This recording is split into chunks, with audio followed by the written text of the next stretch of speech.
आइए अब हम उन श्रद्धालुओं के अनुभव जानते हैं जो जगत गुरु तत्वदर्शी संत रामपाल जी महाराज जी से दीक्षा प्राप्त कर चुके हैं तथा उनके द्वारा बताए गए भक्ति मार्ग पर चल रहे हैं। बहन जी नमस्कार। नमस्ते भैया। क्या नाम है आपका? भैया मेरा नाम ज्योत्सना राणा है। कहाँ से आए हैं आप? भैया मैं हिमाचल प्रदेश सुंदरनगर मंडी से हूँ। संत रामपाल जी महाराज से नाम दीक्षा लेने से पहले आप क्या भक्ति साधना करते थे? भैया हिंदू धर्म में जन्म हुआ है तो जैसे हिंदू लोग पूजा पाठ करते हैं, देवी देवता की पूजा करते हैं, व्रत करते हैं, मैं भी वैसे ही पूजा पाठ किया करती थी, व्रत करती थी, मंदिरों में बहुत ज़्यादा जाती थी और बचपन से मैं परमात्मा की भक्ति में लगी हुई थी। जब से मैं 4th-5th में पढ़ती थी तभी से मैं माता की भक्ति करने लग पड़ी थी। मेरी मम्मी ने कहा था कि मम्मी मेरे बहुत बीमार रहते थे, इस कारण मम्मी ज़्यादातर हॉस्पिटल में रहते थे मेरे। तो मम्मी ने मुझे कहा कि जब भी तुझे माँ की याद आए तो टारना माता का नाम बताया हुआ था। अभी मुझे टारना माता का स्वरूप का भी पता नहीं था कि टारना माता होती कैसी है। बस ऐसा कहा था कि माता का नाम लेना है और माता को याद करना है, तुझे माँ की याद नहीं आएगी, माँ की कमी नहीं होगी। तो जैसा मम्मी ने मुझे बताया मैं वैसे ही भक्ति करने लग पड़ी, जबकि मुझे टारना माता का पता नहीं था।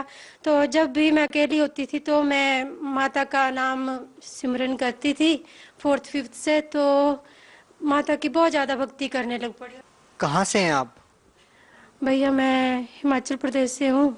जिला कौन सा है आपका? मंडी। और आपकी शादी कहाँ पे हुई? मेरी शादी पंजाब में हुई है। तो फिर संत रामपाल जी महाराज से कैसे जुड़ना हुआ आपका?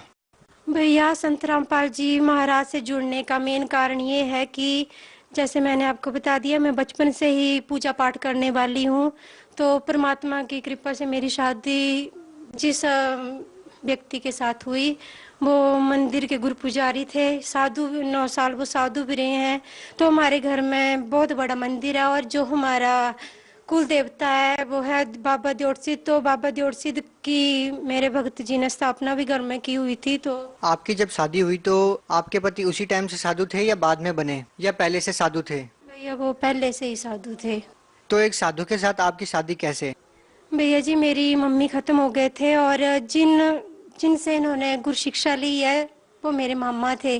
पहले वाले गुरु जो इनके थे वो मेरे मामा थे। तो मेरे मामा जी ने इनके साथ मेरा रिश्ता कर दिया और मेरी शादी हो गई। और सबसे बड़ी बात ये है, साधु की बात नहीं है कि मैंने साधु से शादी की है, मेरा इनके साथ लेन देन था, कोई संस्कार था, तब मेरी साधु के साथ शादी हुई है।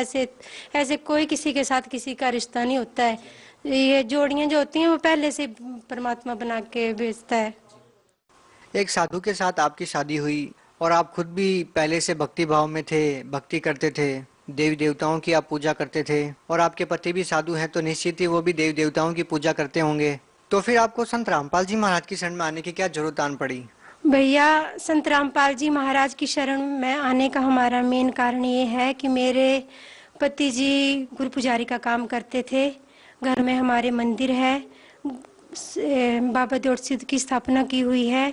तो मेरे पति को भविष्यवाणी हो जाती है और ये हर एक बात का इन्हें पता लग जाता है, पता लग जाता था हर एक ही बात का कि देवी देवता क्या बोल रहा है। ये सारे के सारे जिन देवी देवताओं का हम पूजा पाठ करते थे ये सभी के सभी हमें तंग करने लग पड़े। ये कहते थे कि हमें अलग अलग हमें स्थान बनाओ। तो हमारे घर की आर्थिक स्थिति भी ठीक नहीं है, घर परिवार है हमारा। तो एक मंदिर तो हमने पहले से बनाया हुआ था बाबा द्योट सिद्ध जी का। तो जिस तरह से ये सभी देवी देवता हमें मजबूर कर रहे थे कि हमें बोल रहे थे कि अलग अलग मंदिर बनाओ, तो हम मंदिर नहीं बना सकते थे। तो हमने इनकी नहीं मानी, हमने एक ही मंदिर था हमारा। तो इस वजह से इन देवी देवता आपस में लड़ने शुरू हो गए और खुद भी तो आपस में तो ये लड़ते रहते थे क्योंकि इन्होंने अलग रहना था, अलग मंदिर चाहते थे। इस वजह से इन्होंने हमें भी परेशान करना शुरू कर दिया। घर में मैं भी बहुत बीमार रहने लग पड़ी, बच्चे भी बीमार रहने लग पड़े और घर में मेरे पति जी और मैं हमारी बहुत लड़ाई होती थी, घर में कलह क्लेश था। तो इस वजह से हमने जब ये देवी देवता ही खुद लड़ने लग पड़े तो ये हमारा क्या अच्छा कर सकते हैं, इसलिए हमने ये डिसाइड किया कि हम अब ये लाइन छोड़ देंगे और हम 2013 में हम बेशक देवी देवताओं की पूजा पाठ करते थे, पर हम गुरु जी का सत्संग भी सुनने लग पड़े थे।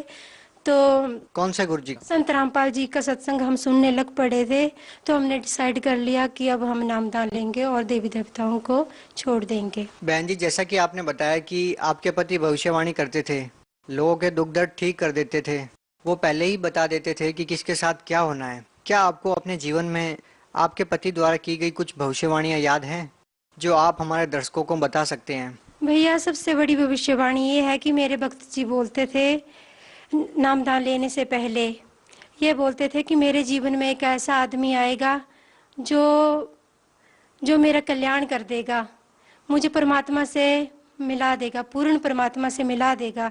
बेशक हम देवी देवताओं की पूजा करते थे, फिर भी इनका मन अशांत सा था। तो ये मेरे से ऐसी बात करते थे कि मेरे जीवन में कोई ऐसा आदमी आएगा जो मेरे जीवन का कल्याण कर देगा और मेरा मोक्ष हो जाएगा।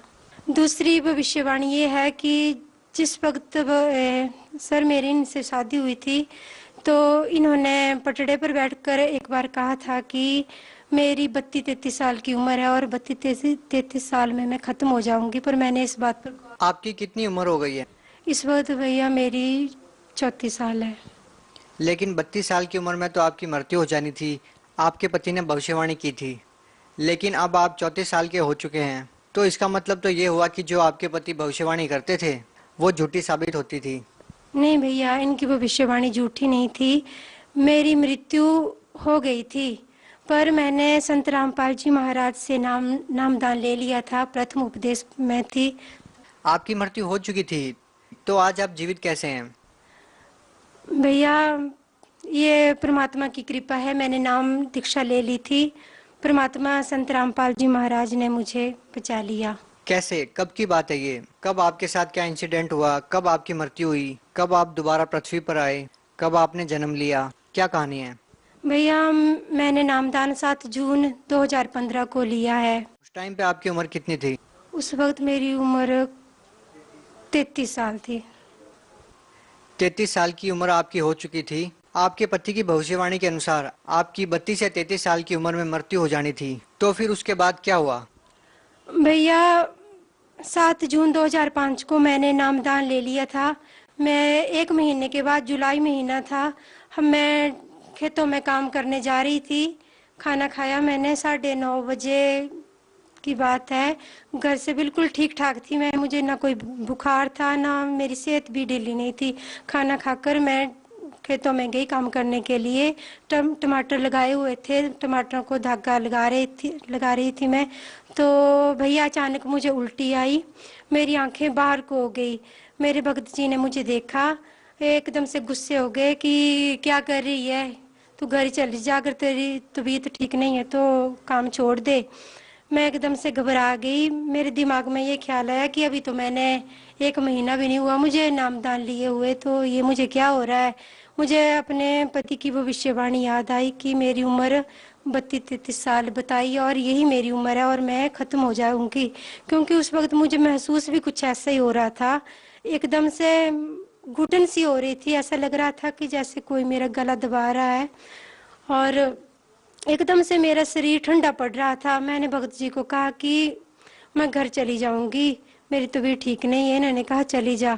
मन में सोच रही थी कि लोगों को अगर मेरी ऐसी हालात में मुझे देख लिया कि मुझे तबीयत बिगड़ गई है, तो ये लोग जो हैं ये मेरा मजाक उड़ाएंगे, गुरुजी को, संत रामपाल जी महाराज को गलत कहेंगे कि पहले तो इसके आदमी ने नामदान ले लिया, देवी देवता छोड़ दिए, अब जब गुरुजी जेल में है तो अब इसने नामदान ले लिया है, अब देवी देवता छोड़ दिए, अब तो ये कुत्ते की मौत मरेंगे, इन पर देवी देवताओं का प्रभाव पड़ रहा है और ये मर जाएगी, तभी इनके साथ ऐसा गलत हो रहा है। तो इस डर से मैं अपने चुपचाप मैंने मन में सोच लिया था कि घर में जो कुछ भी हो मैं घर चली जाऊंगी और घर में जो भी कुछ हो मैं इधर नहीं, मुझे डर था कहीं मैं इधर पड़ ना जाऊं कहीं। तो मैं घर की तरफ चल पड़ी, पर भैया मैं घर नहीं पहुंच पाई।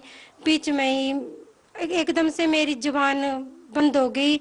मैं अपने भगत जी को आवाज़ लगाने की कोशिश कर रही थी पर मैं आवाज़ नहीं लगा पा रही थी और ऐसा लग रहा था कि मैं खत्म हो जाऊंगी। मैं सीधी घर को जा रही थी, पर थोड़ी देर के बाद मेरा सारा शरीर इतना ढीला हो गया कि मैं झुक के चलनी शुरू हो गई, मैं चल नहीं पा रही थी।